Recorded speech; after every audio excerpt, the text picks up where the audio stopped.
Hey everybody, welcome back to theclinicaltrialsguru.com. This is video number 2 I'm doing today. I'm on a roll. My goal is to do one video every day, but today I'm doing 2. Alright, so if you keep sending in your questions, if they're good, I'll do a video. It's Dan at theclinicaltrialsguru.com. We are live streaming this as well on Meerkat, so if you're not on Meerkat, definitely get on there. It's the future. I don't know which one's going to win. There's Meerkat and there's Periscope. And it's way too early to call it, but I've been using Meerkat just because that's the first one I started with, and it's integrated into Twitter. And the ironic thing is Periscope is owned by Twitter, and I still use Meerkat, so I don't know which one's going to end up winning, if any, but I really do believe that live streaming is kind of becoming more and more possible now with the processing power of these devices. So that's a whole nother topic for another day. Today's question says, hey Dan, which directory do you think is most beneficial for sites to get more exposure? So yesterday we did a long video all about how sites can promote themselves, brand themselves.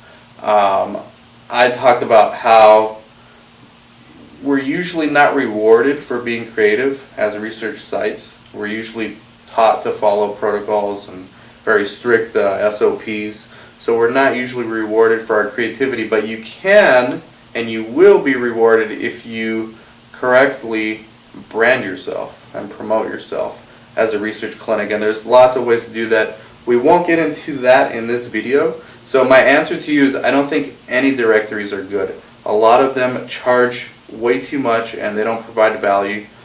I know because I've done this back in 05, 06, 07, 08. You can argue CenterWatch does. Occasionally I got a few study participants calling me because of CenterWatch, but this was after like years of having a profile on there. It wasn't that expensive. I can't remember the price. And I believe I had one sponsor, maybe 1 or 2 sponsors in that time period reach out to me with a study because of CenterWatch. But I don't think there's too much value outside of maybe CenterWatch, and I don't know how they've been doing lately. With that, it's gotten a lot more crowded. So no directory is good as far as I'm concerned, as far as getting value or bang for your buck, which is what I'm all about. Do you think otherwise, Chris? No. Oh, you agree? I do agree. Okay, now this one's cool. When is it time for a broker, if any? So my answer to this is always and never. And what I mean by that is if you don't have any studies, that's your best option. If you don't want to go out on clinicaltrials.gov and search for what studies are out there or network with other sites or go door knocking at these conferences and talk to these project managers and meet these project managers, then you need someone to do that for you. And a study broker is good. Unfortunately, they charge an arm and a leg in upfront fees and in percentage of your entire budget. And that percentage actually does not take into account the fact that you may not even enroll any patients. They don't care. Whatever you negotiated in your budget they're going to charge a percentage of that.